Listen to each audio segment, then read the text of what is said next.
Main Street, the main business street of a town. Business. What is business anyway? Business is everything we see along this street, and much more. It is any enterprise which is organized to satisfy our wants for goods and services. Men and women establish businesses in the hope of making a profit. Thus, they earn their livelihood by supplying goods and services which others desire. The world is so full of these goods and services that we take them for granted. Yet without them, we could have almost none of the things that we have come to consider necessary for our comfort and safety.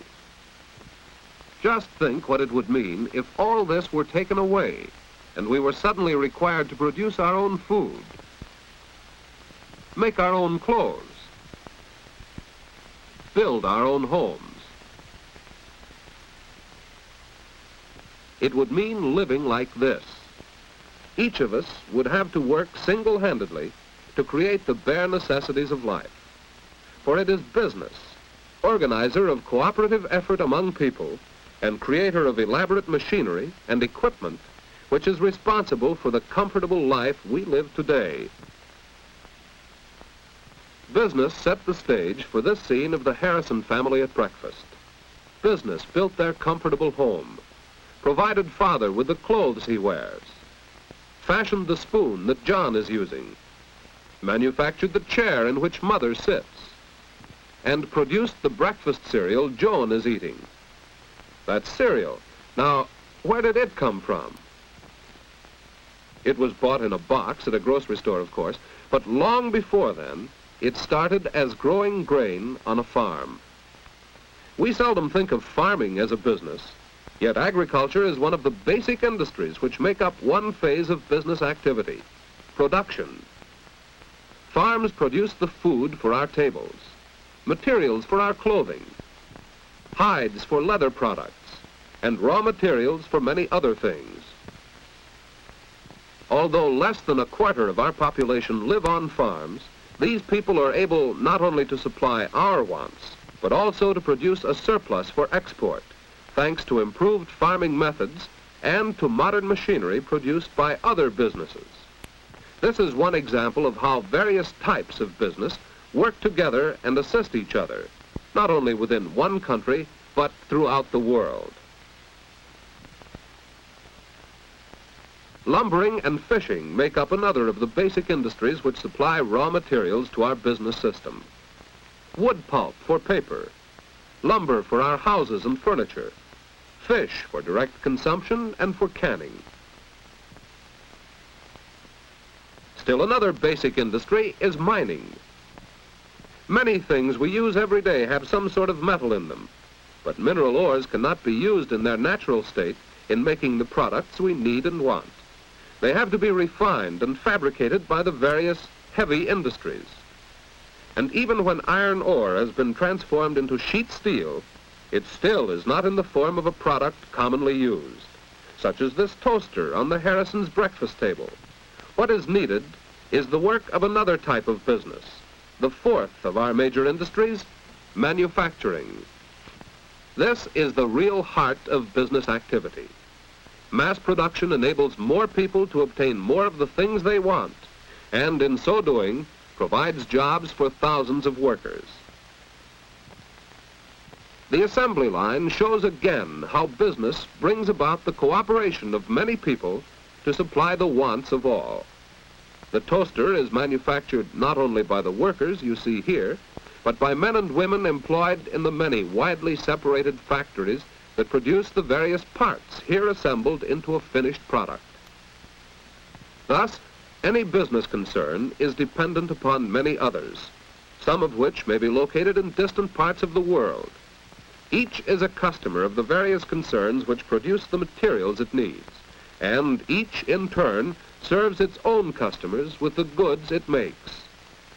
We have examined the production phase of business activity, which includes farming, lumbering and fishing, mining and manufacturing. But it's not enough for business merely to produce goods. The toasters, manufactured here for instance, must reach the homes of the people who want them. Production is but one phase of business activity. The second is distribution. Sometimes distribution is a very simple matter. John's egg, for instance, was delivered to the door directly by the farmer. But in most cases, as with the toaster, goods must move long distances and pass through several hands in going from producer to consumer.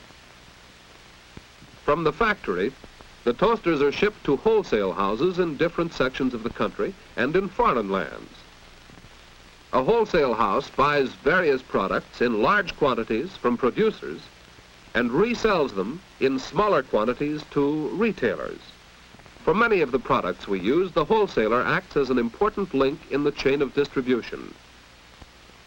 From the wholesale house, the goods are distributed to various retailers, the merchants who deal directly with the ultimate consumers, the people who use the products. The retail store is the part of the distribution system with which we are most familiar. All retail stores, no matter what kind of merchandise they handle, have a common purpose: to sell goods directly to consumers. It was a retail merchant who sold the Harrisons their toaster. Production, distribution, and there is yet a third phase of business activity, one which neither produces goods nor distributes them, but whose chief function is to provide needed services. When Mrs. Harrison makes out a grocery list, she doesn't need to carry it to the store. She may instead telephone her order. Communication by telephone, telegraph, and radio is one of the truly vital services provided by business. The ability to communicate rapidly with people across the town and across the world has helped bring about more widespread cooperation among different business organizations, and consequently has made all business activities everywhere more interdependent one upon the others. Another essential business service is transportation.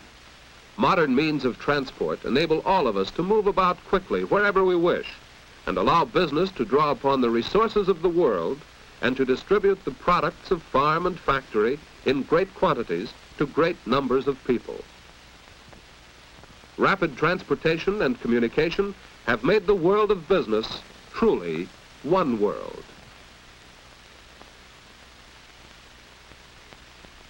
Banking is another business service which is vital to all business.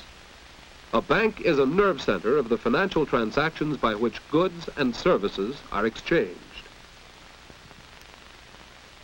There are countless other types of service businesses, providing lodging, supplying food, offering entertainment, and a variety of other services, many of which are essential to our modern mode of living, and all of which help to fulfill our desires for a higher standard of living and a fuller enjoyment of life. Service enterprises, like those engaged in production and distribution, are started by people who hope to make a profit by satisfying other people's needs and wants. Profit is the lifeblood of business. Owners of enterprises would be forced out of business if they operated at us. We have seen what business is, and something of the part it plays in the life of a family. Now, as Mr. Harrison sets out for work, we are again reminded that business is also employment. In functioning to satisfy our needs and wants for goods and services, business provides the means of livelihood for most of the working population. To understand business and its main phases of production, distribution, and service is to understand much of what goes on about us every day. For the world we live in is a world of business.